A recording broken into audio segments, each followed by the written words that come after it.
الحمد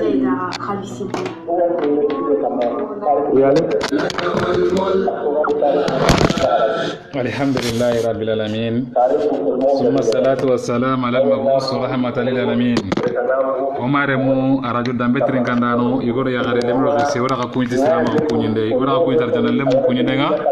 وتعسكم أنتنا السلام عليكم ورحمة الله وبركاته. وعليكم السلام ورحمة الله وبركاته. لنجي تماركم برنا ودريتنا وغامبي وبانجولو أرجو دامبي بيغانو لنجي خبر أورو لنجي وخرمو خورين أرو باتينغا كينيا غاني وخرمو والجاتو كامارا غلير ما بانجولو السلام عليكم. وعليكم السلام ورحمة الله وغرب مورات خرجاني خخر لما يجي أروح خارج منو قتش مري رجو دمبي انترناسيونال جمعهم معنا بري فرانس بانجول كي وقت كنا غني ولا تيجرا هو بيجاني سونغو مينينا هو كن غني أو كينو لو خانتنا كتا سوكو مانتنا جمان كنا ما جمان بالينغو بيعمل لما نخسي ولا كن غني هو نخاش ورا وقت اللي غيندا هو هكتو مرنو خمرة قول لنا تاني أقولي ورا أوتر كاندانول دا كلو نكتنا يمر وحشين كتا يلشيني بنو غيركوني إذا تاني يلشيني بنو غيركوني لو بنو خلنا نكتنا نمشوا سكتا كل لغا مغا يمر أورو خامو أشهادا أروي يلدي دكتور ما قوما حتى بانشنا مر وحشين نقولي يمر أخرى مغا نسونغان كنّي نتوانا يعني أغبكا وبيجاني مالي جمانة بوقت توبا بوقت تشيله واني ديانغون كيني حتى بانشي بنوغا مغا جلي أحد سونيكارا فرانسونغا يقاتل ليك ديزنتريكتل إبتديكاتر سونيكارا توانو أدي خيندانو كنا كرا مي كني سينا سكان نيا كونيغا كمان مي أنا ندعانيا سيل باجي مرتان نقولي إلا ندعانيا دكار سنغال كوقت كنو نقولي أوقات ديبي كني غامبيا سيبانا لا راد كسونغون جوخي كوبي جمانو كتير نقولي نخي نانتيلي إنا حكلهم برابو ميداني كوبي سونيكابو أرو odam bendo olarando ojiru aro tingalema gondo na lome na ngolo dome ko kuma kapina na tikulu benu kama ina kala hara ganya kundi tembre na oro kenna wani micro njongo kati oy mangina aro okhise aro to ana singa kaneli tembre na wada tan tan singira kay kala dinga sala ile wadi tondi idamu ora mo entre modi très bien 100 sur 5 exactement donc n'importe pas que nous comme patrie moi siri maramu teringandano assalamu alaikum ara mara menyana do mekina ni magala dukureya magala dukure namo nkele tuba de wonyeri mali de malen otro ngadi mo siri usaji aywa legi kotake o banjul yebo songo menye ndirani mosiri kendi onya ale ndenya mosiri ora gara mekita kundu kudo no yumara wase kina a hay mosiri o suno kahuna hi kenya timeya hiyo kurendi aro hibe ta kurendi mosiri na sabunya horoba menyira no bu kani o terzo shoshon ku ya ali wala nikili kene legi ko take ko ni ana tu kullu ko di joppe di daru kullu ke ko ni anya wurige na kinani ndagale kore na sabunya ire jamane ne kana ke kinani alhaji adama baroya akini ne da duman sali do ba de kenan halle na sana o bismillah no se ne ma o sunan kanni o mera khenda rake nan tawo no ya yin din me ya ana zuwa ta daga gidan an ta daga kenan sai kin woni kene wata koreya sun ko na tunanti gulle koru be wa kama o kuma na bate bugun la harsa marmu sun ko ona oddu koto ona hokka honna na fitana na sabunya tiran me dudu koten pakai serung kana anja dinna keken pakanya ngani be kana dura hanli aiwa ana tuna ti anta kai mo baka shi su kawo mace mosri kendi o woni yo be ko ma den ko ni golle ga de ke be kana ma so da woro sabatini so nya kan ke woro sabatini na sabunya sun ga ulan ta sabatini sun nya kan ke to do sun nya kan ga ta sabatini sun ga on to ya tinne ya yo kendi golle ko ni jope kena sun nya halle le bi so ga ora ni ne kana da bari وانا تو انا قروه اللي قرموا قروه اللي كنت هي كترة سونين كرايم هو مننا ترون كريكتا دينا كيا كتا جميلو بانا ناونا كنا خبرنا نقمو سيهنا كنت ماموسري كنا نحلقا قرلان بينا هي هما أجبو كنا غني قطة خوري بيوكي كما وكفانا كن جارا كمو كورو سونين كاليمو نكتا قرانا سوبين كتا نقود دمبكي إيغو ديانا نونا Kigo ciki Senegal mun ta korotidi nantinan dia kalsinya mundu mata punya kalsinya munde kortin da kenda na karangin ka kin wata ya ganan piri an koto ana kita bo kimbo ni so ke diga menya kamma bo kenda nga halle aiwa masala tanau tara odda garana ke wari ya uku hai kunda tanare kunda be na te wilfir bo farmo korigo no kani dikrismal diknabo mali antarambe ya kenya sia kanne mo ko na ke wati ya mosri keni o ha to mo ama na sabnya wati le sabura la nadmata ya mo wari hese na hatam panje ke kina ai yoro ke wati ka tabar mosri keni na samayin ta na jawab ni kan ba ta ni be na amma ma adu khudona ana titena har da karho kau kenan inshallah karho kau kenan inshallah wala nadmata ya ni shi wallahi usai wontar ni diga mengilo nan kam anda diga mbane ko kinga ni nyagalenga anda musoni ke wala president ke ga yeba president soni ke president anda musoni ke president wala ba abule ke adama baroge ai muke ma soni ka president walni sai ga soni kan kannan kunni seringa unya kanena ada mabaro halle Allahu akbar keni rodi ni karta ni sanigenya ya nga konne kiro jamu banale nganya ngolle ya hanana kenya nar ke wadiya keni odwa na ra keno woro arna sabati ni la hanga ke na bamba mosri amina rabbi urige ba wa mundu arna kenya adangani kane be arajo ngo sono gona na mundi ma so dawo be gabe na ko kena har ta Allah kin sabati ni Allah ta o ya wundi adangani amina ya rabbi amina ya rabbi wa ko ni kan ba da kine be ya wa usai wa etara kumi ti hem ko tenni ne wala ro mare mun ga cindi o hawdo o mo de ba aka wunya woni lemine woni kharlema ya ke ko tenni kani assalamu alaikum wa rahmatullahi wa barakatuh wa alaikum assalam wa rahmatullahi wa barakatuh o mare kandano igor ya gare omno do ci alhamdulillah rabbil alamin o gra mo antro modi otro ngandi mo sri wala kimre kita way am tumuru xamaga trinkandano nga yeli tinde gro nyania wadde ton gonya o ko be gani gollu gudu ga mo nga wakil kenya ci mema xatuma micro nga o gra mo xore ki docteur Simal Dukure kina kamana wajunde ne bade gelli gra wajunde be kine a gollu ndaga mo wala oro wakil ken bragne kuma gra fara mo wotandi wala ko yan kan ko be sore wono wono nga bo yiro ku selection no ko wara o xam ko ke tan yo wala oro gande no ko yimbe do sebe no yimbe ko tarano gari na sugandi bakka dubun tan yo takanja yiro ku sugandi take ko ne yo wala donc o go nyon tan ati donga kina radio dalle dalle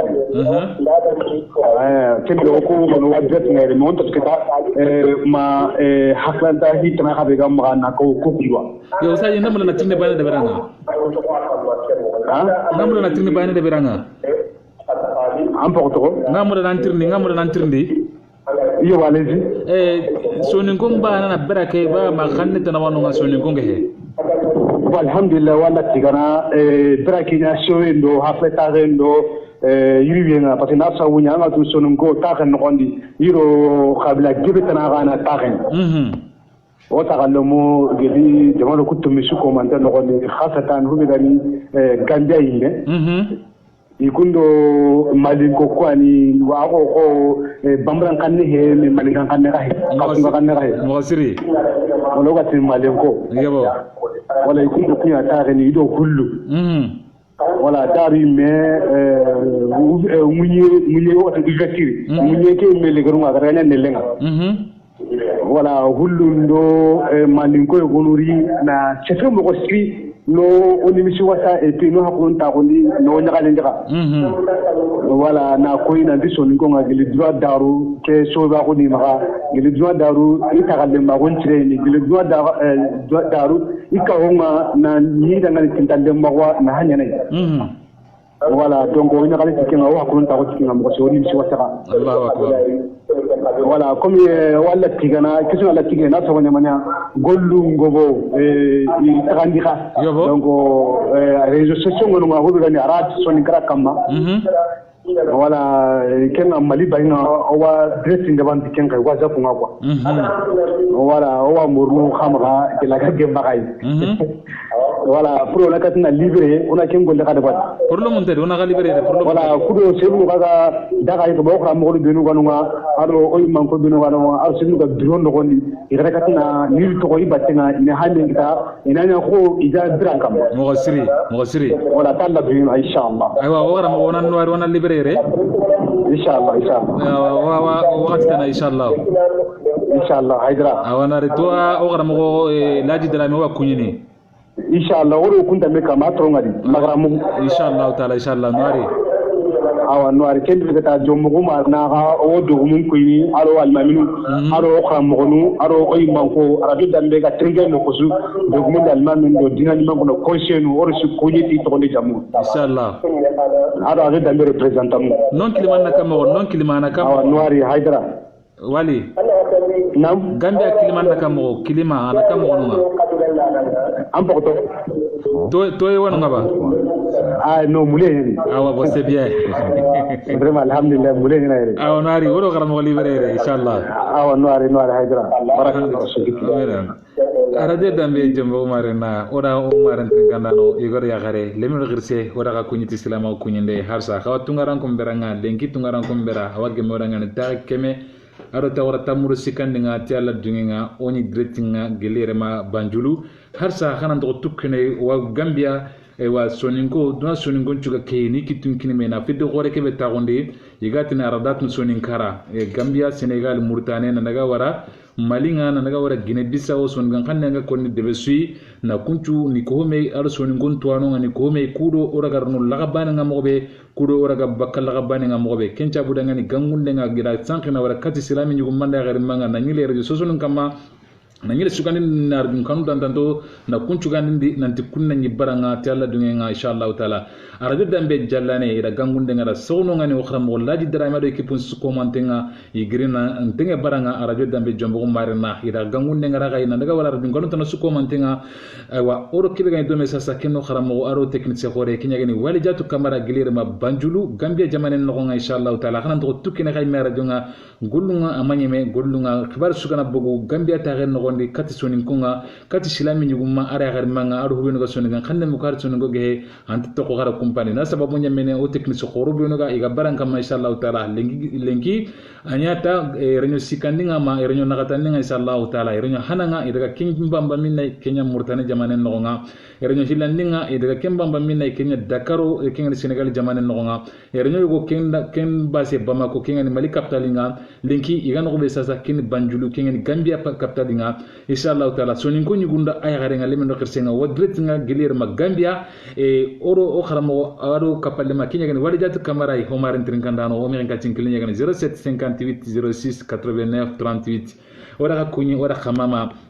oro garamo kunyi kenya gani simbara ko ita ona kunyi Musa Traore ona kunyi ona Mahamadou Drame oni kunyi fofu gatoro ngani assalamu alaikum wa takhasura ngani wa alaikum assalam wa rahmatullahi wa barakatuh khakum beno garo sasa na tuni gaitan nanti khay tungaran ko beranye khawa khay me baranga barake be gani o gani sibiti sugana kirana auto 18h ngana daga wala 19h30 nga lenki gallenga ora jopa retare na sababu nyameni o daga Gambia wadreti ngano nga harsa oro kharambo no technique qoro ngo odi dome gelira ma Gambia kharo serbeno ga dome tappa fofana ona kunyi gelira ma jabaji tageno wandi Mahamadou Touré Mahamadou Drame jimme kebe Haruna kebe Jenaba Kamara Fanta Haidara nana bacili Umar kebe do Bakari kebe nandaga wara wasiru sibino wara kusu commenten kunyi fofo ga golini équipe su commenten biagami mariga France jamane no nga kesuni équipe ngol nyangano nga mashallah taala fofo ga ni équipe nga wara ka kunyi wara kama ma kayme mission no gonde o mer ngatin kille nyangani serebe ga mulla ana tinde de bari golle ken gonde gelle ki wakati khara mer ngatin kille ngana bamba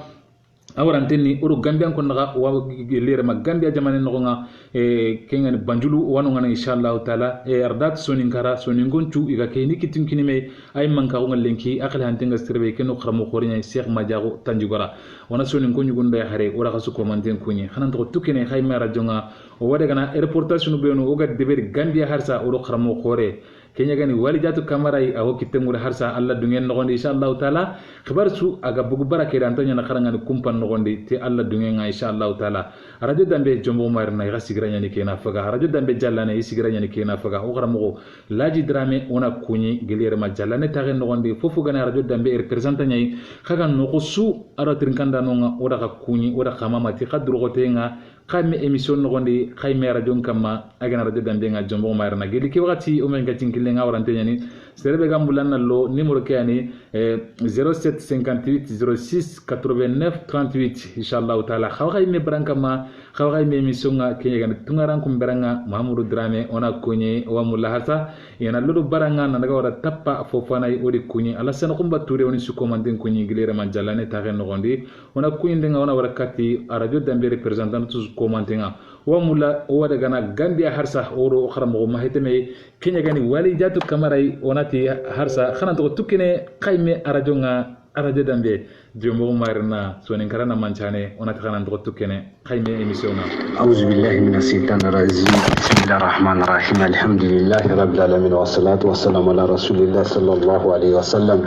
marumu arajo dambe trinkandano arajo dambe jallane arajo dambe jombo marna ona galindon mo siri kembrenga o wa trendi kentende garaga gimu jamane be ogati gambia suningo imi walle khore a jope setbabi murtan ngoni hilandi kenya yiruma 2018 kenya ganya gimu Dakar Senegal kembre ngi khalle allaro to hubegani Gambia kembre nga suningo to anu khirindano kunda meni hakl harahu yirun khalle Dakar ngoni Kenya ti banagu adu yirwe suninkara yirgi khalle nga ila ko nanti ke mi walle wa jongini hubegani toagu ado hubigani khirinde soninkara nogondi kembrenga akle haragu gebunya gile jongaru kilo sasa kununa wakati ni hilo nanto sirikine jumle khir nogondi o gollum ka jobbe jumle khir nogondi on mi wasantoni geli gullu ku jifiro sasa kununa kembrenga alla jinka ma inshallah hubigani o khisenga mali vice president kinga arad soninkara imanka hilandi kinga no khrambo o haba aro kisma aro khrisukore kingani alhaji laji sirandu drame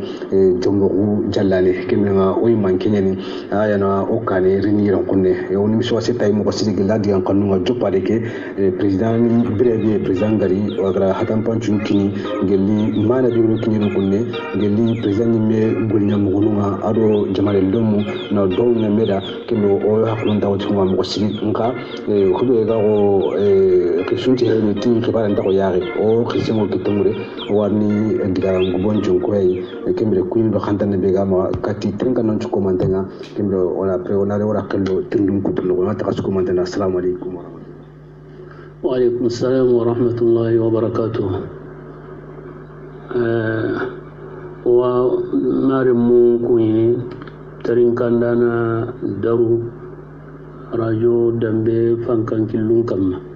radio dambe jumbo marena agani tungaran ko mberanga o kuni haydarandi gonyalle mu o khapuni mosri o khamangana aywa walla tigana o sire kiye gambi jamanema o mi mali jamane radu beganonga rabitatu ulama wa du'at soninkara taqenganya wala srebinu sugandi alla da kubenu wakire alla da awa alla kite ukwana li mali si mali sonin kunchu batende aywa ngedi njama osro tammi okiyere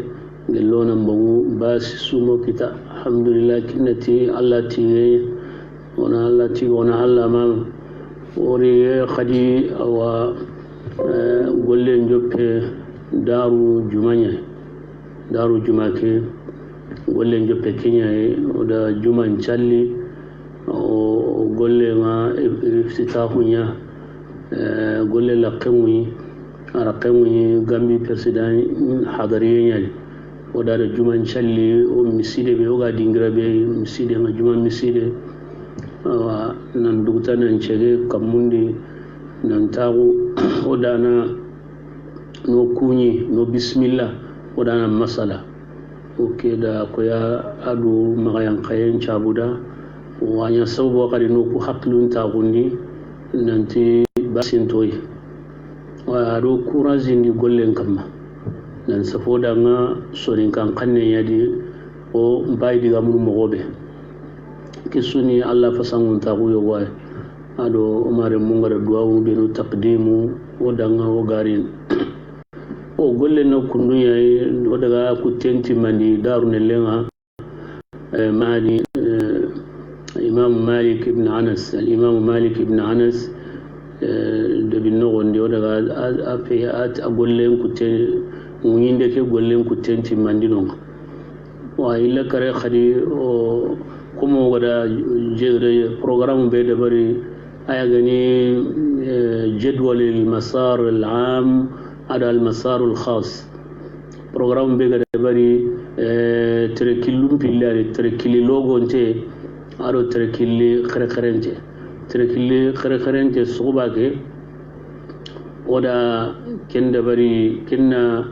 علماء كوي ما خرخرنا بو جمان السوغاري دا محاضره مهلكينيا بانينا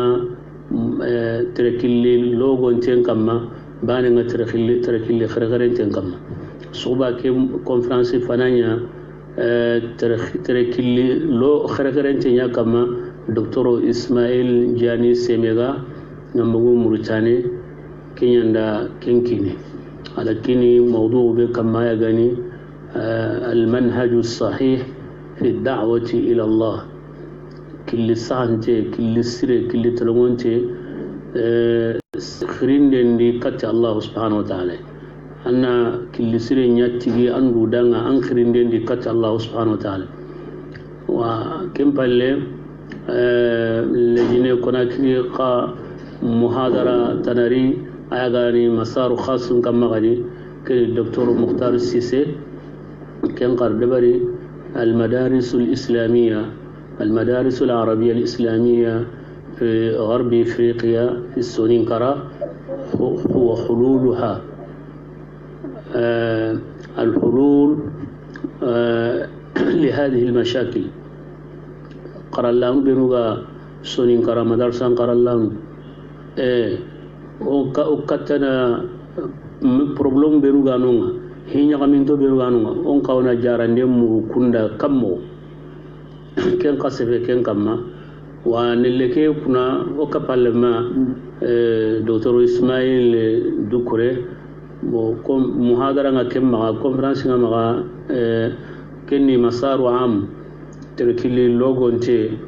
ken daga kenga aga tolo mu wonu daga da batenga ken daga ken da bari kenni sorin karalla da nu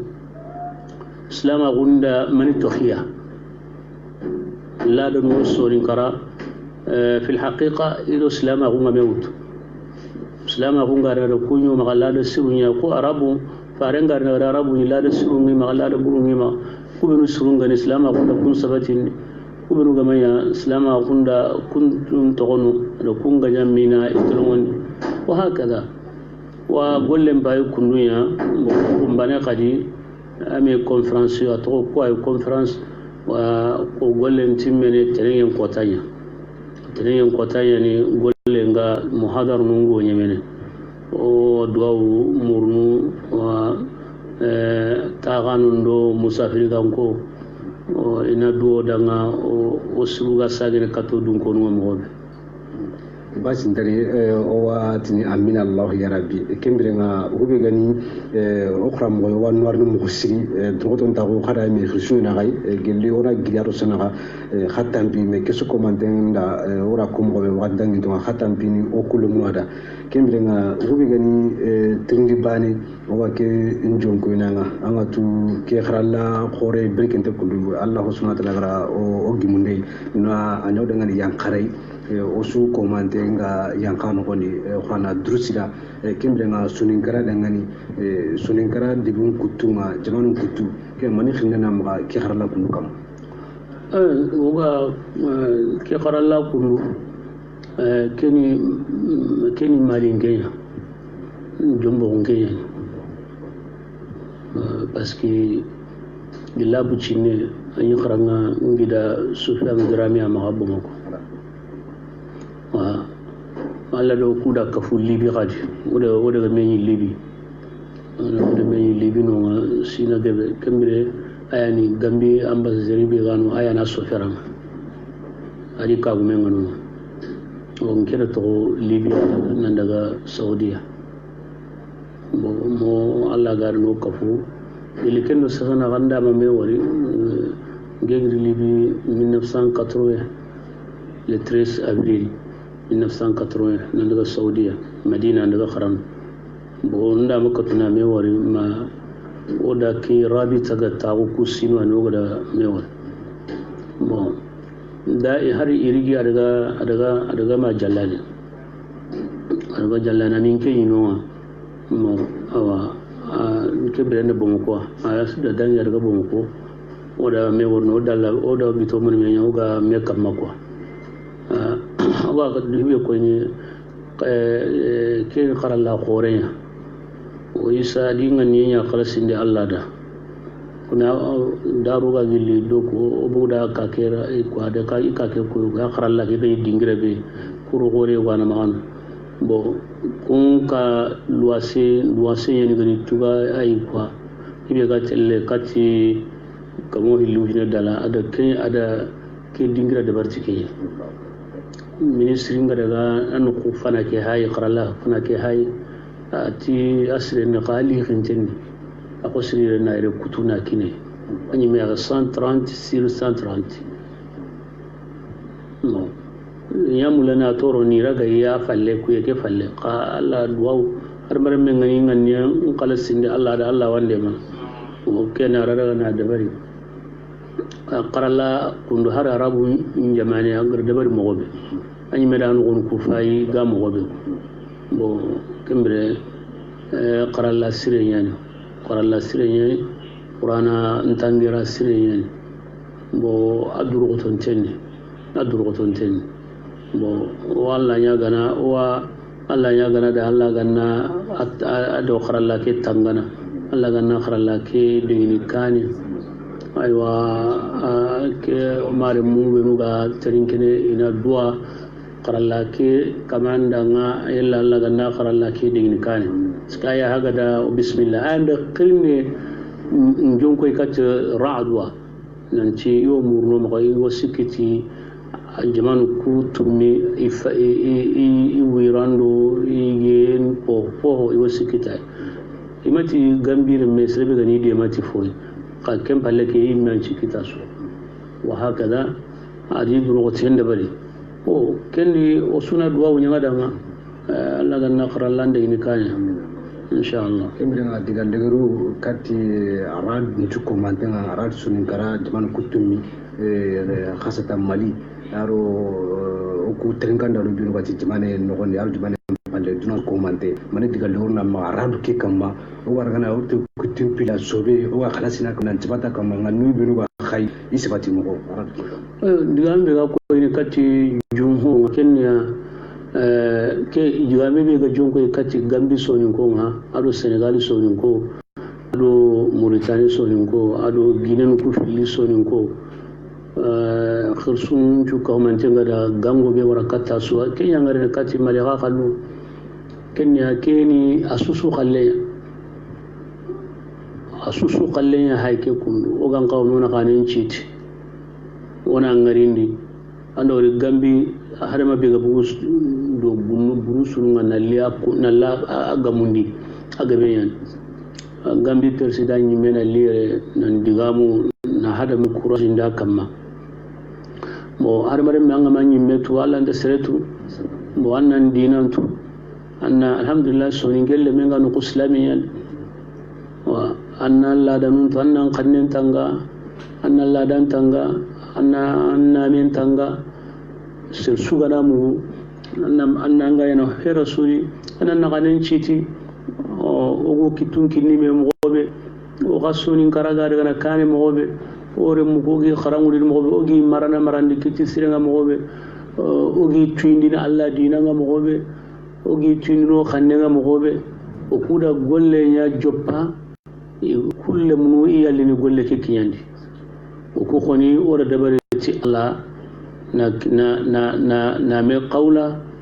la ga koni ko tami o kuda golle ke khibare joppa geli 2012 anke do laji sise malin no ndier no kunne cheikh majago gada adam gon kono dang fikra ke giri majago tanjugora ayan duru ko to duru ko tenda bari awa na qaralle mo be nuga saudiya qaralle mo be nuga madina do makkanu ado misranu ado kunga tago ado kun na me famu na liqani amu ko Sheikh Abdullah Bay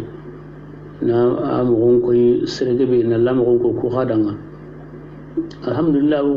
o da fay o da jaga na hay o ko hibe no gondo na aya kentu na siri ana fam al-islam nun chakuntenga nga bo hiyo hiyo danga na irono kun gonda ni faleri kana hayni anna dan kana gunanti a jelegi ganta falle idan kanu kha gado durugotenya agatelle kane mobe har so walla nyagana Allah ganna ngani kutimandi Allah ganna sonin kun dinan tangana Allah ganna i khannun tangana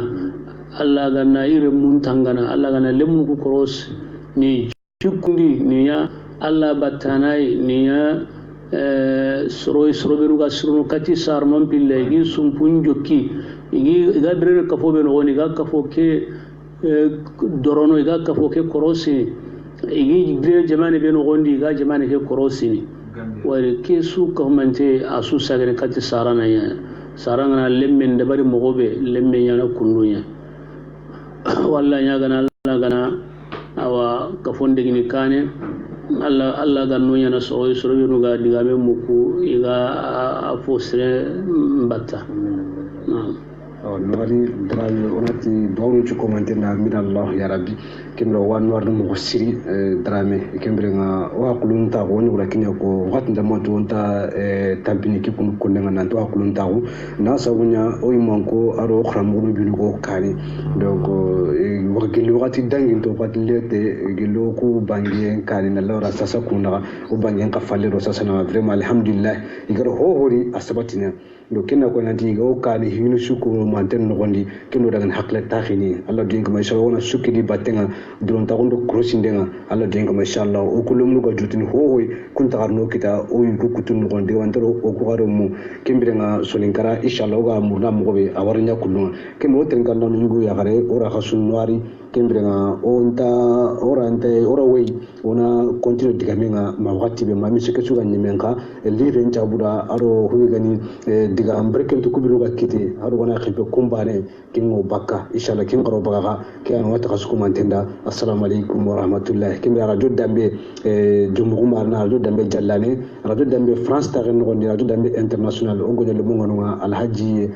manyu haidara aro idriga sundi i equipe kim do ku no kantene kati shukku mantenga gilire mabumako malegundo sibi gilire majumbu marna hubigani alhaji hatuma sibi gatara musa sibi gatara hatuma jumbu marna o wasu kunyini ho trengana ora kasu khanta tigatonda hajjamunga ona takas komandena nelolo khairi arna su komandena assalamu alaikum wa rahmatullah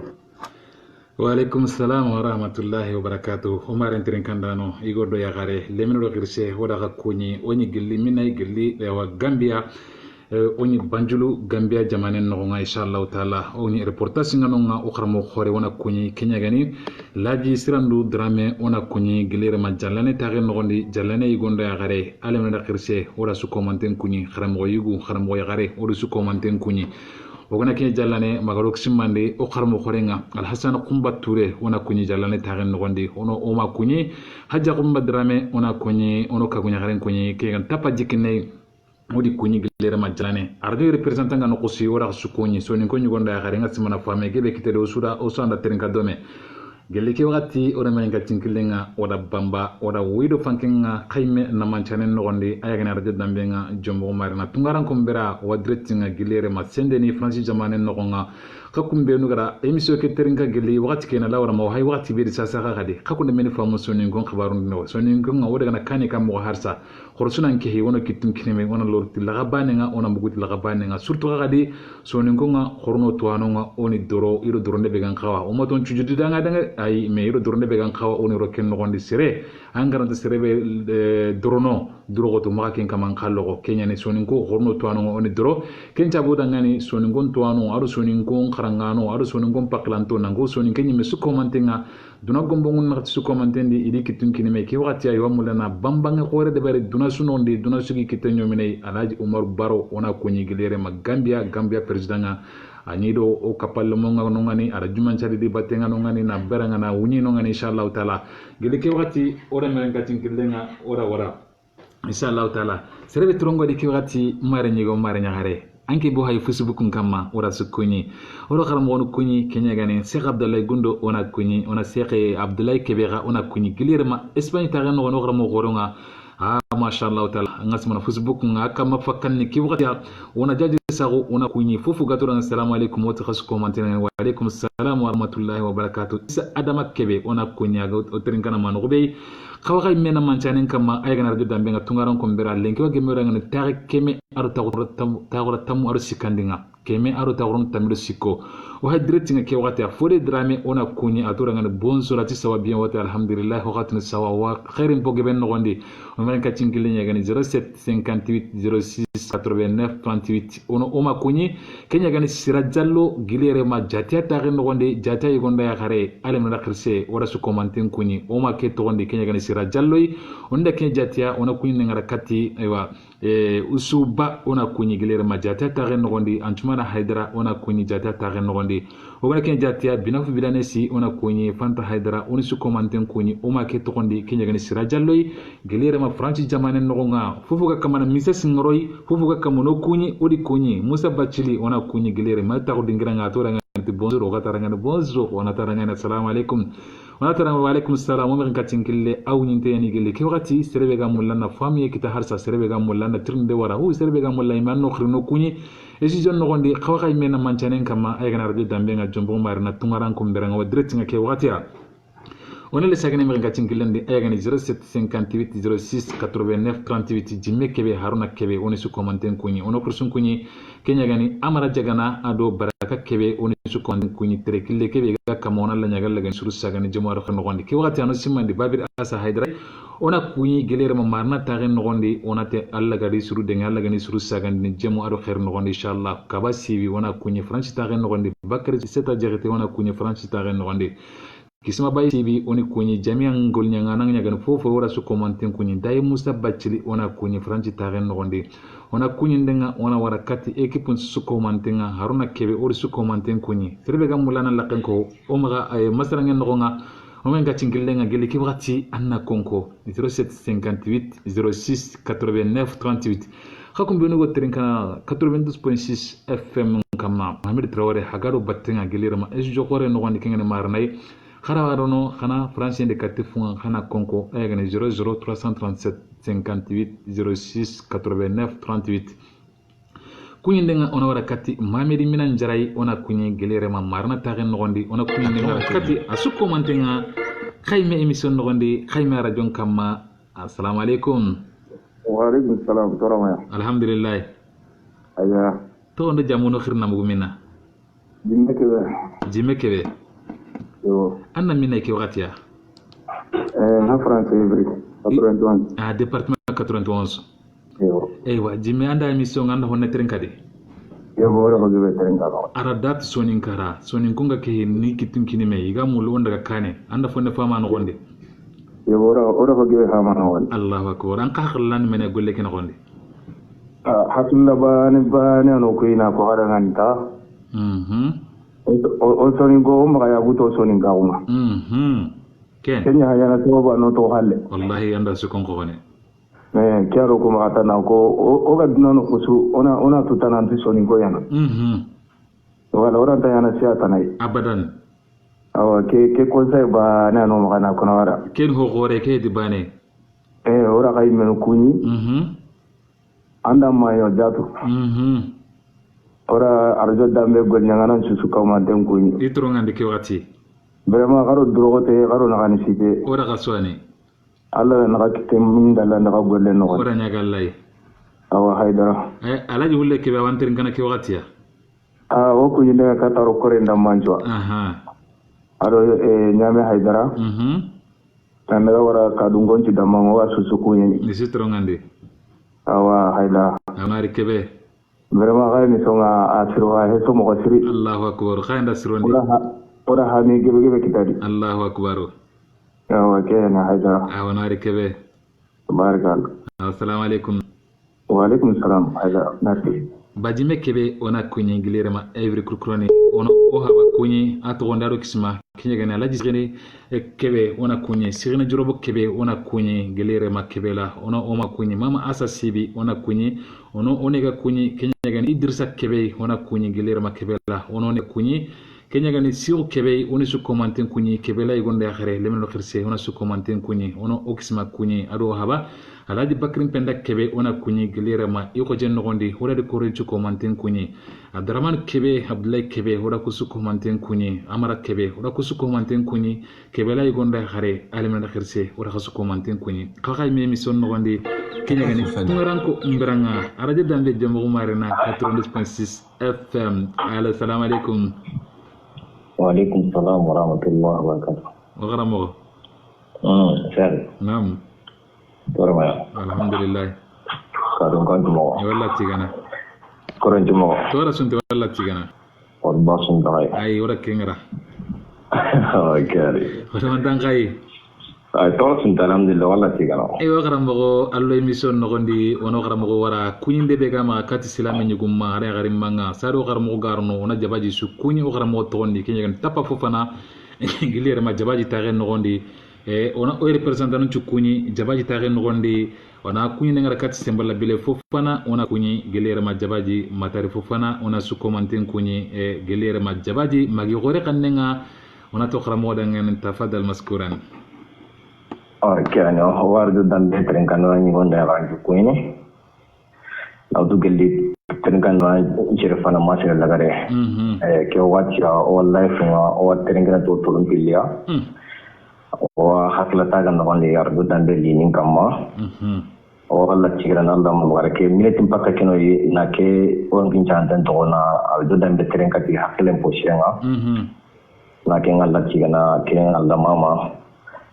ho go trengana ke watia afisi bukundo ara jonga a kidel tananga ora kasu kuyi ta to na jamma wa ta fasulana assalamu alaikum wa rahmatullahi wa barakatuh wa alaikum assalam wa rahmatullahi wa barakatuh arajo dambe tren kandana ni gonda gare pamiso lenki kenga magabi tage no gondora imson tren ka handretinga wato so entondo nya kalde kenya teren kamalenki ogati fiwe ogati ono kitinya ko homi ogati daga kanenya kenni nyagale nye kenni cigendo mama nye cigendo Allah subhanahu wa ta'ala nyaranga ni lenki ko daga o nya kalde olga owa gontringana andretinga kenga ni gambi tagen no wandi anga di kape serbane alante kape rabane kape ni jani ngane kape garbane kape nya bari aro kapalle ciru ngane ro honnon di taralle mamundu taralle mawe ancha gontanga taralle mamundu taralle mawe aga angundon tangara alla taralle mamundu taralle mawe angane to hotel no gondi angane tampen no gondi kew garar nam putu bakka no gondi waranki ana hotel kita kenya ga bakka kenga allah pai anna allah bakka kenga ara jodan be tren kandana igon ka fu garanga lene ka fu sai so ni gon daga kane alhamdulillah wala tigana soningo awo mare ne wala digi mo bane go atia nganti mo bane ke mo bane kerwene lembu mo maslam dini arjo dande kamma anti ne ko me heani lenki em soke usadi legi em soke daga wala la tigara Allah mama siri wallahi to gon daga kare ne lenki em soke kamma to ni gon nimme oy mirana oy me kanne nganda ti kanne tane mo siri ke ana jate laga lenki ko da anti ko mi ka nimme ya gar nimme ra ke no ka palle me go le toron no be terandi awa sere soninga kan no gon soninge go gar nallo nan ka hoyi taku takanta sena honna otia takanta sena honna kana kanne kana go kana ke soninga kan lo ke jamalo wandi senige ni manda kengo enjoy dalla kan go na kala sere njinge de kan kana ka ko me swangani duna ke no wandi Allahu akbar ngani ngoli yang kandi aro ngani ko benga to ni no ku ko kan ta ko ne no ngani le dura ngare maga ta sena no ngani Allah anke libre de aga ndimme so ni janga no wali ko sino kan ne kyai ko on me ku yo dangi me anke ne so ni janga kan ne ko na an kaga to kun go kewe kendi kan ne ko la ngen kan ne kere ngani anke ni mira hay ko mbono ayi anta ke ngo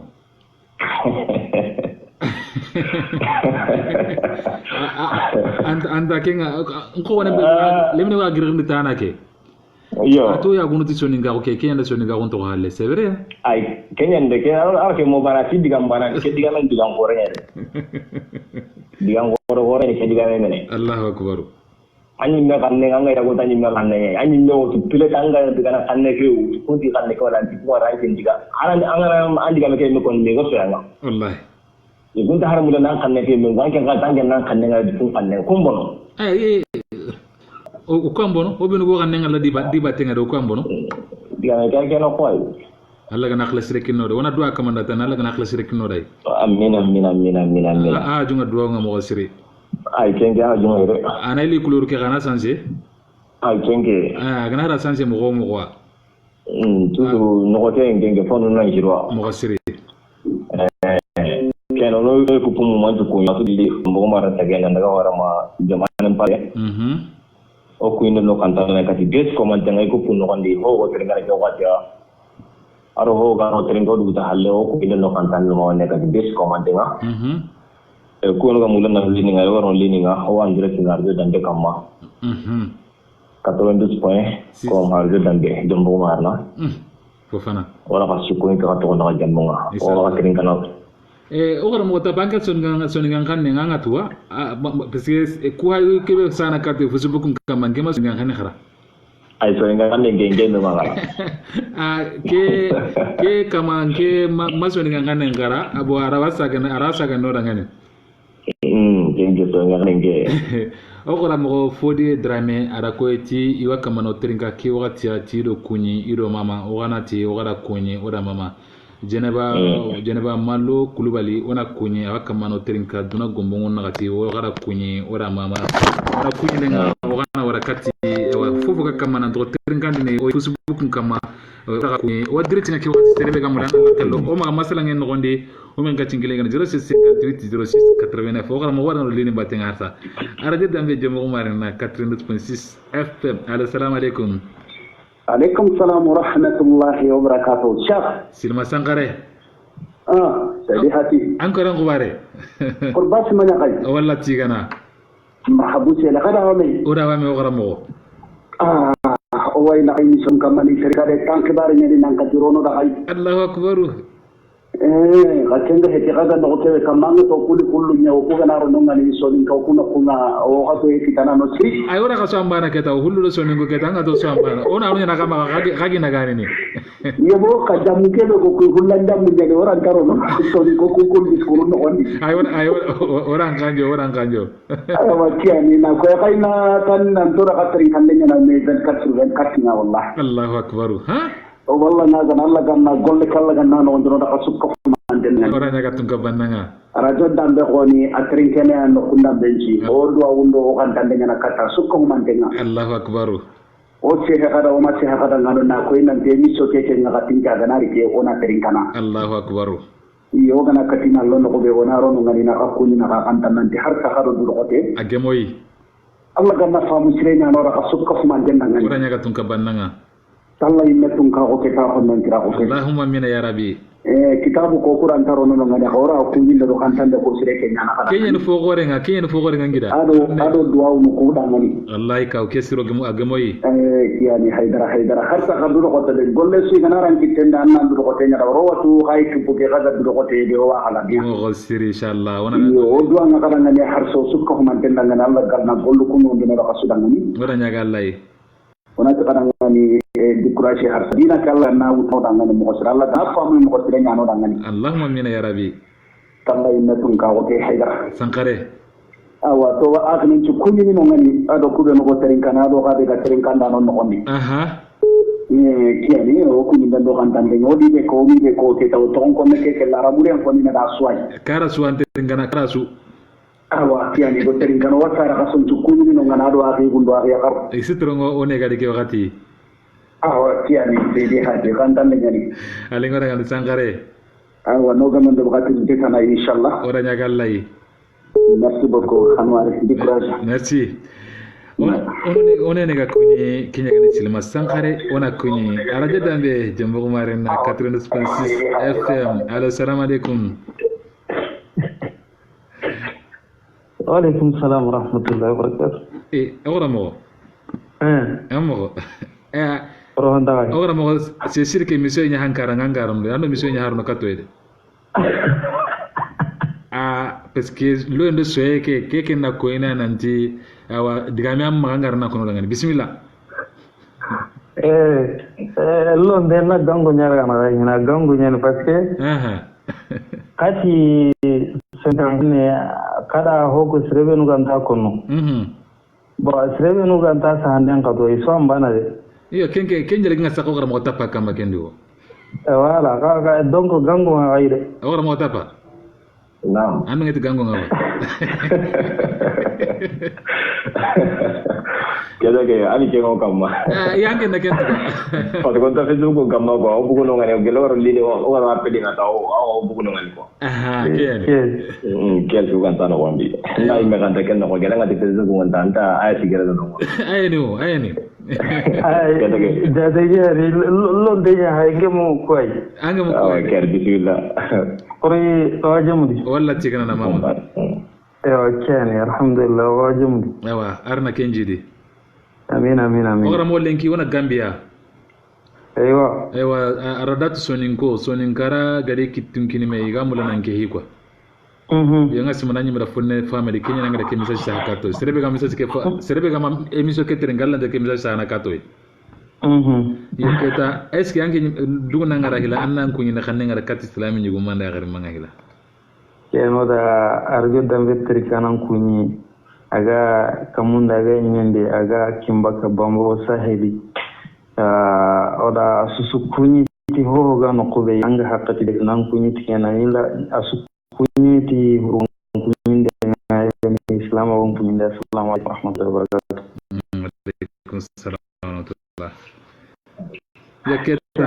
ngewar nanga ro mo tapa akena keso kosan. Ora mo tapa kunna daga inga gulbu chari. Ado ora mo tapa ha gris he no ko be me kama. Inji men kenga sari ya daga hoini nyamla nan ci non kam hone parce que kemme wa serge be kitano aga aton kadi aga da kibe gonan di metro ni sere gori nanti ana wosan kan ne ne madingara ta na waya bute ana wo kinga serge be kitana no kusu serebe malindenga isoninga wa serebe malindenga duita digame mande te serebe gadumulla boni seren karanta duha nanga ma dutu seren karanta duho no anga ma sangudu ya halle serenga ora mo ki ga mpa duna jaman la te go khanda do kona juste ka pa appeling adeni radio dambe jombo marina 96 FM allo salam alaikum wa alaikum assalam la miskin kisma wala ndanga kisma kan kin kismani ko da ne gana kismani na ta kawo ba kismani hajra alhamdulillah sibi ko yan mo wallahi gana lan jira ke dire mu mo siri lan jira adi mu ko hondiya alle mengere tante torante alle mengere ton konji tien ci wana ko butenya trenta de go ka gorjam gorjam gajang nyarke mamani na tunguna kana de amana no mani ako tien ci wani ko butenya ci dra le go ay sereta le bawtu ayo kala ke to ni kan ne be njoro trenda chino hillanya me kama foi banenga nke akati ngando sere sugana gumu hatan binne nya kana ngati nanda assalamu alaikum kino ku hilinga assalamu alaikum antinyi min ko danti tun jani bo ke foi anti khile ngi ya gaego ndaka lemanya ka tembra ma tu na madara ati puta soni ke nga foi ke bakeli ngi nya ra ta ko man danti ke soni ke nya ti soni ke nya Allahu akbar ata to ni mpa ajam ni chakete ngiri no ngani nga no foi ke ta funda ga mun ti modin ti jagata ti assalamu alaikum ata alaikum salam sorandanga ni soni ke nya ti soni ke nya ke abi alo man ti e bonti ma ti soni ke nga ko mi ranta ko mun tinga dengi ana ti soni ke nga ti soni ga o ke mani na halai bonti antu ma ora chino kare ke kem palle mata assalamu alaikum Allahu akbar wala ka kenya go ti soni ga ko ngi ani soni ke na dingin da har ke ko mbere ngamula na ko soni ga ko ke Allahu akbar ya ga sura di kunta soni ga ko ke mulla Allahu akbar ke soni ga ko ga mali ni bera ko da to ngana kanu jate soni kan ni tanya na kan ta mundial anta har nyene nyelu ga ma yakar kan ni ngana tu mundial Allahu akbar wai Allahu akbar soni kan ni kan ka nyani kan ka nyani iyo angana hay hulle gallo batili so asubugo soni kenya manika asubugo soni kenya Allahu akbar ya kan pa ba ta ngana am pa ba ga ngara ki ma ko mo ko te wala kana usul ken wallahi korono kan ngo wala ke darja goriya ne ana ganna fariga ka tun pa ta sino numa ga ne mi ga soni kan kan ni ko numu sura ko ga ga na har ke lengi mo siri awadangi ni kendi ba anta dangi ni kendi awa korno soni kan kan ngore munda sibi assalamu alaikum haidra wa alaikum assalam wa rahmatullahi wa barakatuh inga ta pa fo na kunyi da men ga sanu nga kunyi ni su kunyi gelere magando kan soni ke o kunyi da ka ta ci Allahu akbar itrongandi ya ta ne ko ra soni kan kan ko dando ki jere in ko mon binni jere so men dan ni jere la ko binni ni soni kan kan ka de ni ke ra so mon binni ni ke ni seren jere to assalamu alaikum ay kisa ki dan jangu ta so mon binni ni yo soni kan kan ni jere la ko binni ni ara ko ya ana jere to mon binni ni yo assalamu alaikum ara dambe faranji dambe rengena to atarin kana ha Allah wa kentu ken kullene har tijari ma hakat na to ni kan ko no soni ke iya ka wata kun kada assalamu alaikum alaikum assalam wa rahmatullahi wa barakatuh okhra mama taba miskina nga bana hele okisma gara tamuro ikoy ara kora ko ngande ay anda jege mo ba tagal jege chomo mbinu yani jege tantina ra kumbinu yani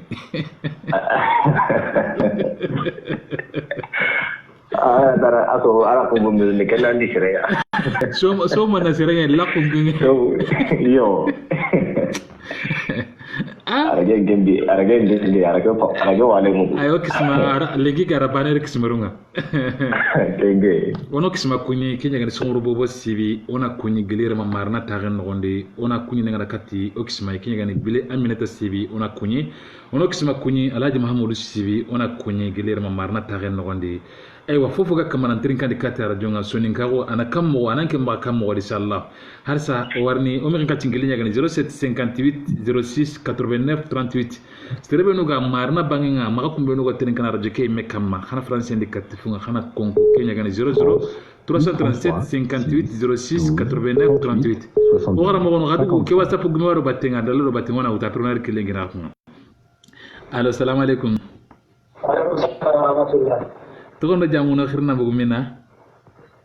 Sira Jallo ali, mama Sira Jallo. Ya, Sira Jallo jatia. Ya. Aywa, mama. Jallo. Tara manya. Alhamdulillah. Jama haidara kada fahme. Walla tigana. Sumbundo kate haidara. Suko an kunyini. Ya haidara. Mama lo linga lingo danga mo siri. Aywa, siro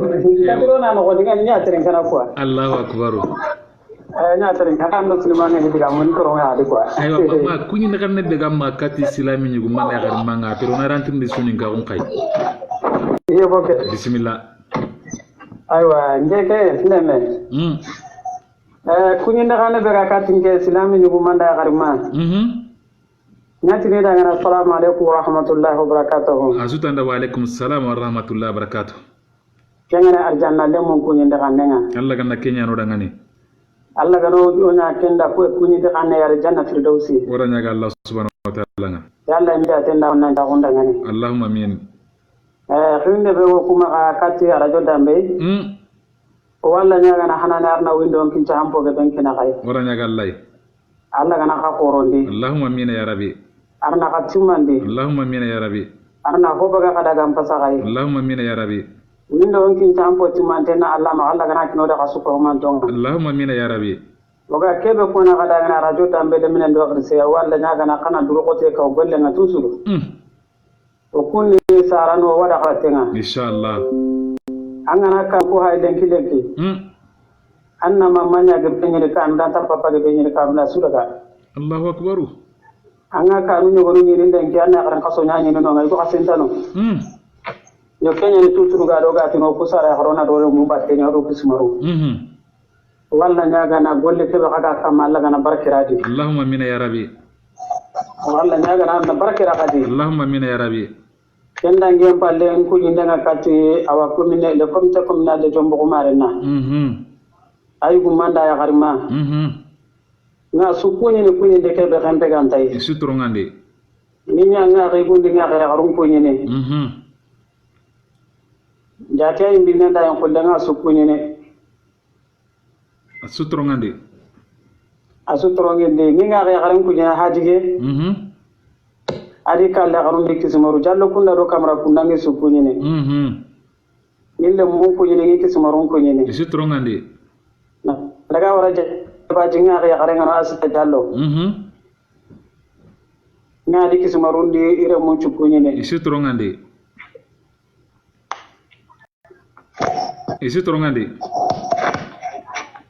aywa hasa oro mamanga do me kenya gani Sira Jallo wana kunyi gilere majata ta gen nogondi ora jata go munda ya kare ngawra suko manten kunyi welli ne katti okhra mo kenya gani Mahamadou Dramé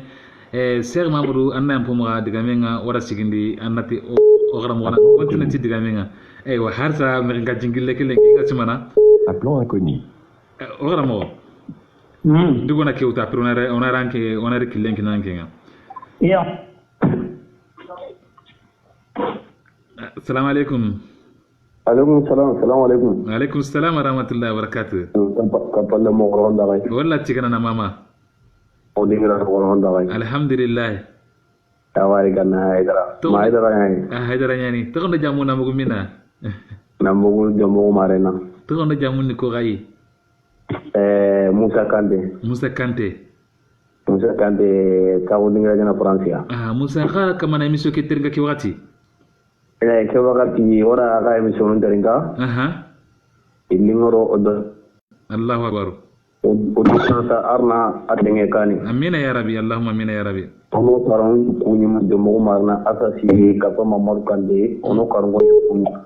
Tour Dialane ou à la Tour Dialane. Allo. Allo otro ngande. Ona tawu dingra ke sukunyi ta to ko. Aw kiani haydara. Awa marando braje. Awari ganna haydara. Awa wotele jalane ke watiya arajo dambe jombo marena 92.6 FM. Allo salam alaikum. Mi katin killenga akuti aro ukhra mo wona Al Hassan Khumba Touré wana kunyi gilera majalane awak manan to tin kana ke watiya Mamadou Bakanote ona kunyi gilere ma sur Madina Bintu Filisi ona kunyi gilere ma gabu taren nogondi asa muna tanjigora ona kunyi gilere ma gamera ona kuyindenga ona wara kati wa madasa gawre jikte gilere ma banaya taren nogondi on kati ngili nyagani 07 58 06 89 38 wahadretnya khatrum podi wakati kebe sasa inshallah kakum beno goten kana 92.6 kama khana jonga france de katifu khana konko ay gani 00 337 58 06 89 38 soninko ka balla oy menwa o ga ballo oy menwa Cheikh Mamadou comme intina tirne to ko war mo tappa ma ken nan tirne sar sere garo ko war mo tappa tirne de maka to de ay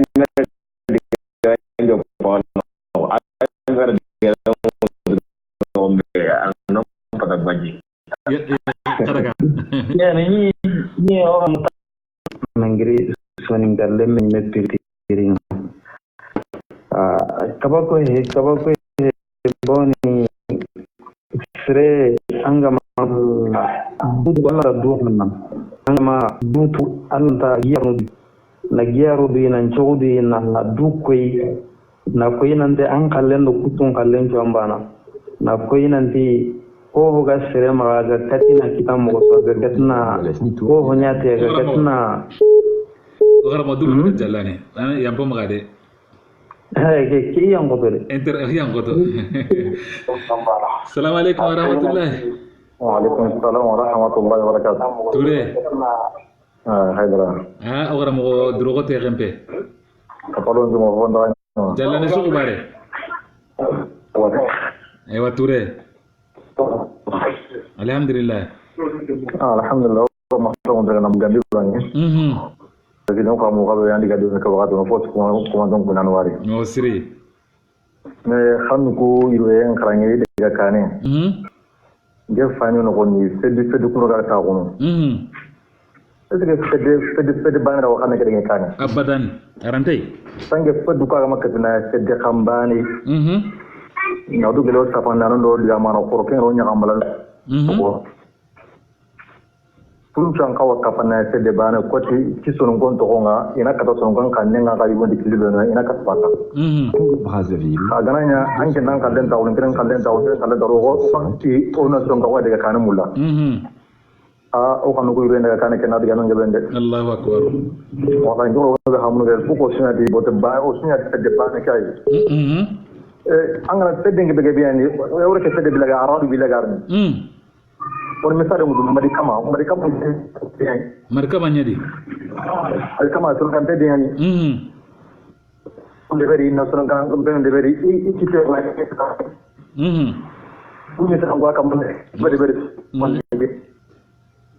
to ay talan le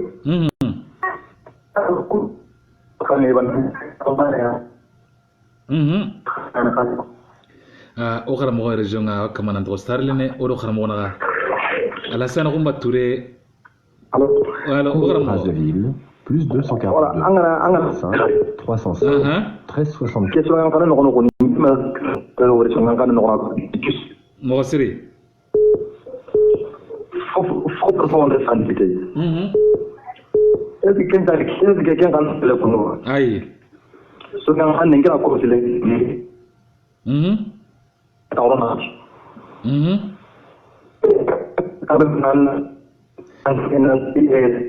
raison pour le moment oro xaramo na kinya gena la san ko bature giler majalane tare ngondi o xaramo kilenga amasbati oro xaramo na harsa wotle konko Brazzaville allo salam alaykum wa alaykum assalam wa rahmatullahi wa barakatuh to no jamu no xirna bu kan ndebe bane al fahad sawani point noir Yo. Kaka mana emission keteni ka point noir wakati. O kama tinga wakati point noir. Amo kon chirani ba. Alhamdulillah baso ndare. Wa kunyin kan nga kat islami ni bumanda gar manga onata na bismillah.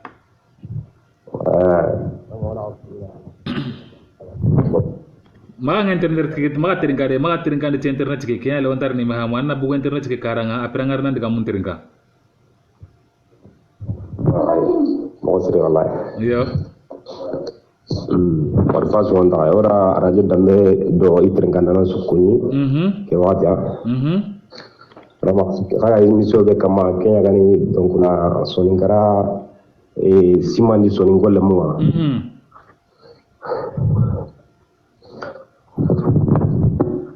ngasmana kilema sabati siriro garamona gilira ma Congo Brazzaville aro déplacement ngame honne o kudo sabati la garone de o maran trinkanda har sa ganan to tukine khayma rajonga khawadriti ke watia ngana radio dambe nga jombo marina 92.6 FM www.radiodambemarina.com marasa gawra jigite awro batten gilira banata gen nogondi ora kunyi ora banna su kunyi fofo ga kama ndo trinkandini ora ga su kunyi ora khamama khaymena manchanen kama ay gana radio dambe nga sonin ko ngoga bal oy menui oga yagon to khannenga akongi ora ntahara kono o kisma gira ko sasa ando serenya sino men menya mekama anta dunga na tisoni garu na ande wore gana banne ke watia radio dambe jombo marina assalamu alaikum allo assalamu alaikum marasa gawre wode gana banneya jalane do banneya e mala to me watire ngutu wode gana jalane hay assalamu alaikum assalamu alaikum plus 225 assalamu alaikum plus 225 assalamu alaikum wa alaikum assalam wa rahmatullahi 04 31 orango naam ogara mo ma trinkandi tiara jake illa tume wonne aywa bismillah wala nti amano osangan kanu ko hay mo siri awkati sandi tutuna ate matiko kusumuru fona nandi songa wona ngitane mo siri yalo kusura be kapame bana ngume khala ba o ka ba sandi kiti baro to mo golle yendo ogara mo est-ce que vous avez souhaité ni neba est-ce que vous avez kala yana kunduwa aranta yana badan ma vraiment njoka to ngula ko ni vraiment chara du ka ta ko kundu na ba amerika ma aro ko ga misa tele il faut sumo me khala golle ke ina la khanguni quoi ina nyege na nga do run twanga na nga fo kitanga wutu mo siri afala ne ke ta khana nyos du ambu me mo siri tinga malo khoro na tanu nguro kwa sunga kan ne ke fo senengi la kundi yobo mesinga lokoro no magaira sunga kan nga mesinga lokoro ko mo siri erfo ko ngira kenwa mo siri wallahi me agana ya suro sigina kadana me ka fu kana fere tawo so sigina kadana me ko kana fere tawo est-ce que ngama ko ni furta est-ce que ko telefolo amma mo do labre na groupe ko kamuna de awa tignente benne kan to khayr assalamu alaikum wa alaikum assalam wa rahmatullahi wa barakatuh ono kharamo kunyi drogote ndangani giler majallane ala sana kumba ture wala kunyi toujours oma girogo kharamo khoren kunyini kinyagan laji drame ona kunyi giler majallane radio dambe jallane odi su commenter kunyi giler ma jallane tagen ngondi banne kunga oda su commenter kunyi khakum banu trongodi kharawarno gana khar lankini sonin kaunga oga ya kunuti sonin kaunga sonin ko katakka pakamo sallallahu taala mamen katin kilenya gana 07 58 06 89 38 ono kharamo kunya nyiro batena gelira ma Côte d'Ivoire e kilenga amasa batora naga kongo nga wakamana doterin kana duna gombongun ngati wakamana doterin kan dini khaymena manchanen kama agene radio dambenga jombo marina soninko o wuro imenwa angana urani mona ko kakitana on tesere kitana ide kano to ogara mo tapa no ana ko ne fam tren kanda no ngasi mana emission ngalengi ago wara na babana gade appel gumu ngai iwa mulana emission be garkani lengi na ko tum ba Côte d'Ivoire ko ngai awa bamago ngai bo du ko nga Côte d'Ivoire assalamu alaikum wa alaikum salam wa rahmatullahi wa barakatuh to gar jamu no khirna bu kande be Côte d'Ivoire mama dal marga na bugabiya abija ka mana mission tren ki wakati o terngana aywa angin ka kharlan mani sala yo je aro babu gore jar lengi me o ko ndanda ni nanda ya fe Allahu akbar ka to so ringabu angara ya gutanya panenga saro lolo ko bijunu ga ko ni wonta ko no ko be no bisarra ni por no ko no kunyara mo sirike ko andi ngara ya gutan panenga ke ga ri ke na nyara kamo ko kenge ke dijile ginta ken kamango ana lemme nya wala nda yibu ka te go wari ko ndo ngara ran ji ni ngara tirni ngata ta ke ma so ni pa so ni mana ki ngata so ni ngata ko no kinda ko ndirana ha bari mata ko ni halo kita ko ni ngara ave magaranda dinti mana ka to ringa ko nan le menanga ni ku takkan ni tigana ko kan di gemu so bay ku dar tanje ga amare hakka dinga karangan Allah ya hakka dinga na karangan kuma na di kamara ngana wanja bi mo sirike anji ngara di ante takkan ni ta ga na kandi anji ngara ro ta ko sumarna anji ngara ko kunno ma tendi ni to ni ngamba ko kam ko ako to yende alle me ngana so ni ngamba mo kara lo suro wani alle me ngana way ngara di maka ta ko pe maka ti gande ga walla maka na kunno ana kara kan ni gira gira din na tan na do kan tai e ba di kamara ngana hota na mo siri ande na dalle men ngane kara di dumuri ka taati wude ana kina di na ja maka du amma ga do mani le tamma ana do Allah tamen Allah cheme bro Allah ga do Mamadou Dalli nam ange njere ngana sanku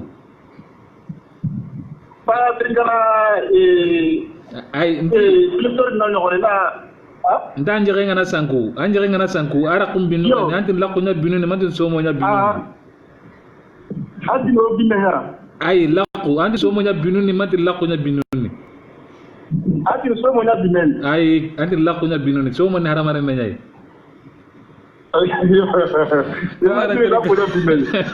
aywa wala ko ni gilere ma abida ta na gondi inshallah merci nari mari Allah ewa kakum beno ga trinkandi ni katti khayme emission nga kenya gani tungaran ko berenga radio dambe nga jombo marina 92.6 FM o mi nga tingili ngani 00337 58 06 89 38 o mo tapa nam ewa ti ajare nga sanguti tini so mo nya binoni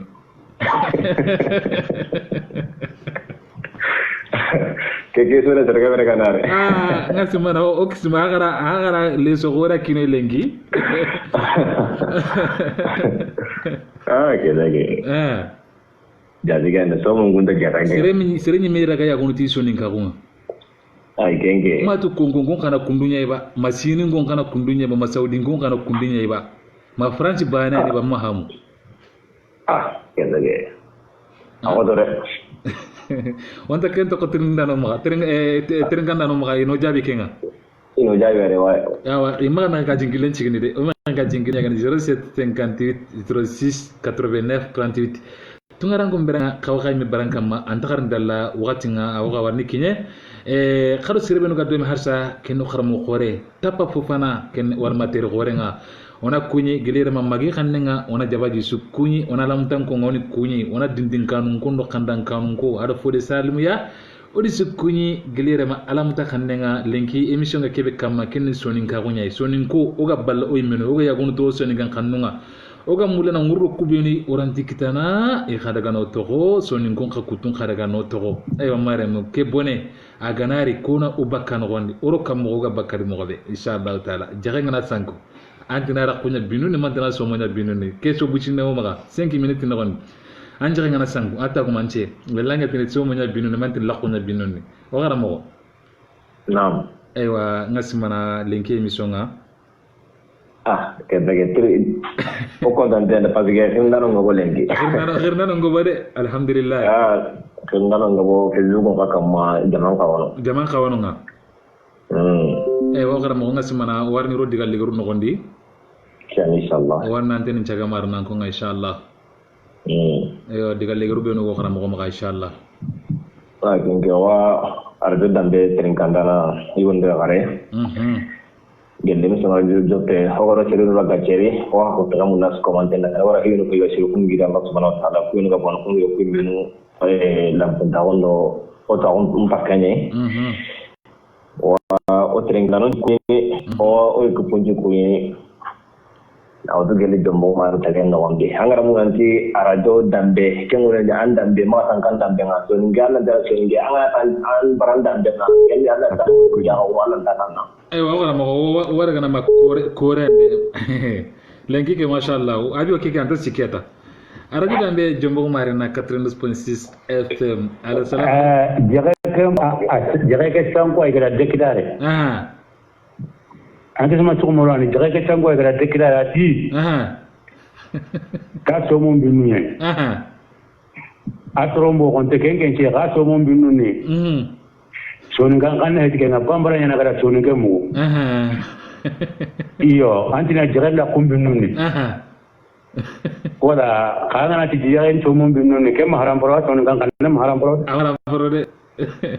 wala ke antina jirella kumbinuni mo siri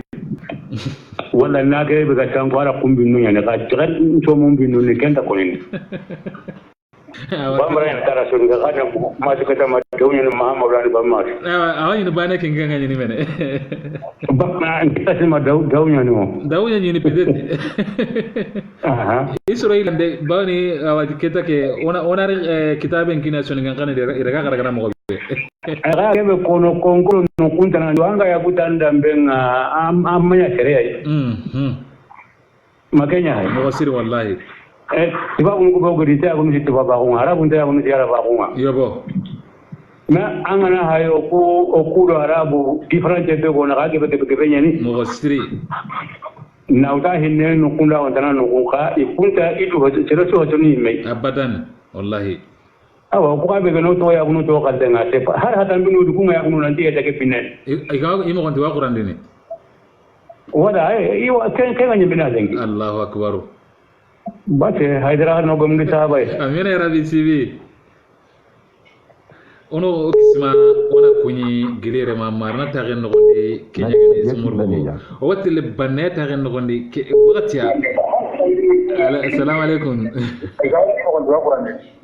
assalamu alaikum wa alaikum assalam wa rahmatullahi Allahu akbar assalamu alaikum Hyderabad no gomni aywa ngati mana okhra mo gonu yawtirin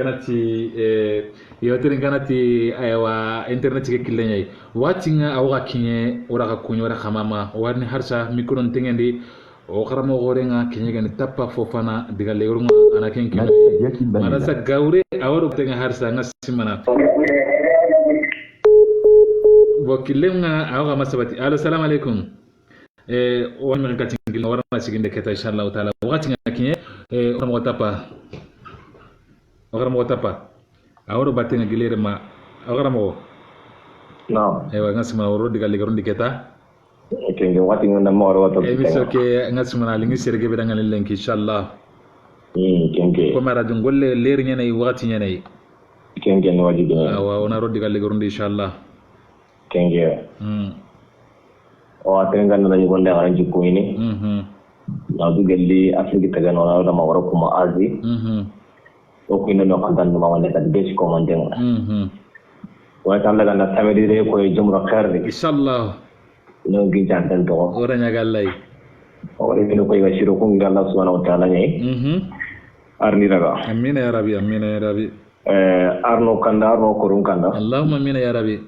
arno sutura na daga surunya orang ani ora nya gallay arna kapegang najiri Allahumma amina ya rabbi arna dandarna urgi Allahumma amina ya rabbi ko luga kille kana kamai ga sanko arna itro ni kille sidan kam wala nyaga Allah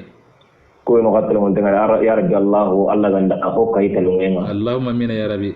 dinang tanonga Allah gandi urgi Allahumma amina ya rabbi Allah gandi urgi Allah ganti na fasi Allahumma amina ya rabbi wa kuinden tantani kadiya suko man tenga wala jawaji gonko ni gonko fi aranga de mine ko fo sey na utu gelli gawon kanu dindin kanu kandan kanu ora suni ti to ne jamunga ona so ko ni angara bana ko ni da wona de benja ko ni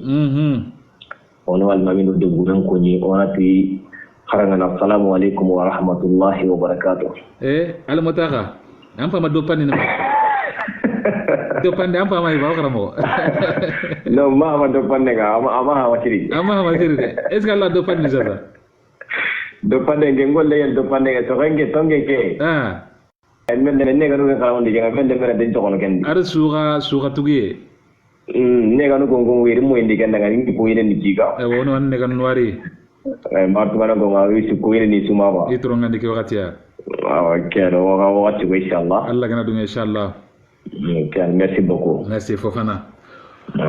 o maran trin kandano igoro yakare lemino gerse wakati ni wakati nyai wakati nga awga kinya inshallah taala Mamour Dramé awru onati samedi reno odan ko yeme jemu aro khair no gondi inshallah akano karam ko tapé ewa wakati nga kinya garo sirbe ngay dome o karam ko tappa fofana ona kuni karamo kibe gantu tampini antamunguno journal peñani ona kuñi ti i xanuyenga dinandangani ti xanuyenga radio ke dangani ona kuñi ona jabaji su kuñi o xaramo toxondi inchallahu taala waxatinga kiñe xar sirbenga gani dome mahamadou drame alhaji haydara orantamungunu abada ogomo o kisima somor bobo sibi o kuñi ngasmana ngere muñanda kerdi jongon kinay aga katina khirndi lenki kenya la kelanta khirndi ni ona kuñi gilire mi i ko jenno gondi ado fofu kanu ngani oni kuñi ono mama kuñi no ngani jarati sidibe iri kala garunga oni su commenten kuñi gilire ma marna tagen no gondi oranta baka abada hogama radio jamia nyumman ko oni kuñi basal mo haydara almami marega oni kuñi e ablay fatu wa haydara mahamadou diakte bamba ona kuñi ndengara katti jamia ci commenten o technique khoro hugul nyanga non su commenten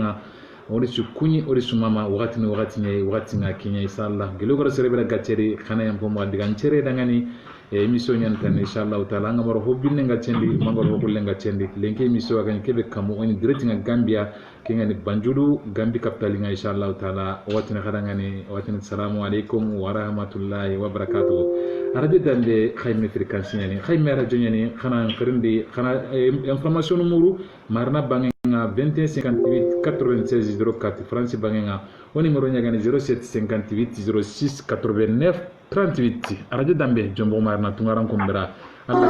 tana ko nay jamara khair no gonni inshallah taala wasigere bye bye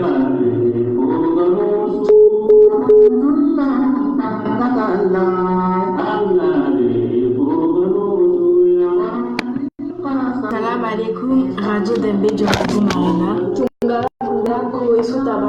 Dina Radio, Dembe Radio, Silanoa Radio, Omere Kachikile 07 58 06 89 38. Serebenu Ganta France, coup numéro 00337 58 06 89 38. Serebega émission qui est dénommée Kawa la Jaida Rabisimila. لك والملك لا شريك لك لبيك اللهم لبيك كوغاتي هجون كبار كيان يلا سمعنا ممكن مغاري ما تغني أنا مقام السلام عليكم ورحمة الله وعليكم السلام ورحمة الله وقرأ مغتوري بلندية من غاري اللي كي الله سمعنا أنا مغسري من خلص مننا هجون ده كي أجنا كي سرنا الله سمع دورو ده بقولك كي يمد عنا ليه كي ندورم بروبلم أقرأ مغقطة بقول لك كل سمعنا كي نجوته كي بقولنا بيو ناس سببوا أزاز منا فايسين أزاز منا فايس أزاز منا فايس وقطة بقول لك أرتاحوا ما خير زون نقولني نال سمعنا كي مقول اليوم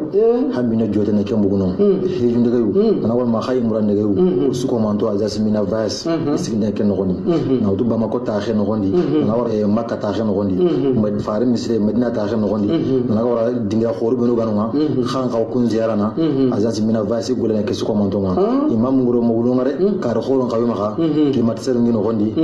ya khade mana kyan imam mura kyan ka khayun gi sahan khay wa menchu dotro khoro dotro sigin do kungar khabatenga khayun gi saha ya kyan korosini harmal nga no kusu bre wono biran ka fa lekin yeye khayen khawara khari su komando kin jata gandenge maka anki me sukranga tenga ba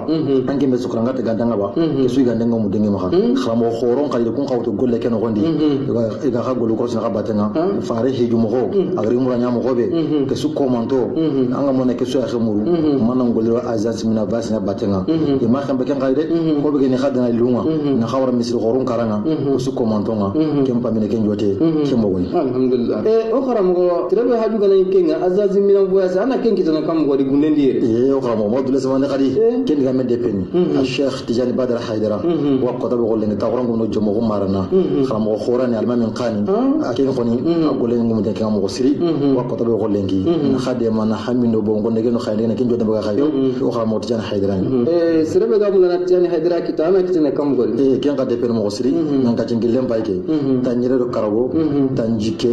tan kragre nagato tandume wala ma tandume siko ke maltelinga tampile ado nyeru tankebe tamu 75 30 54 60 63 27 90 10 alhamdulillah kelo tagen dagem xami be ganin ke lengi hijun ki bari nga xam pande bari lengi su alla gana dunge o karam wati jani haydara watu mo sire mo fere ko tunu mo gonturi naga le wala agnal kile en bal hijun ki bari kenke alhamdulillah alla sene ngam mo sire bari lengi ko ke alhamdulillah alla gana dunge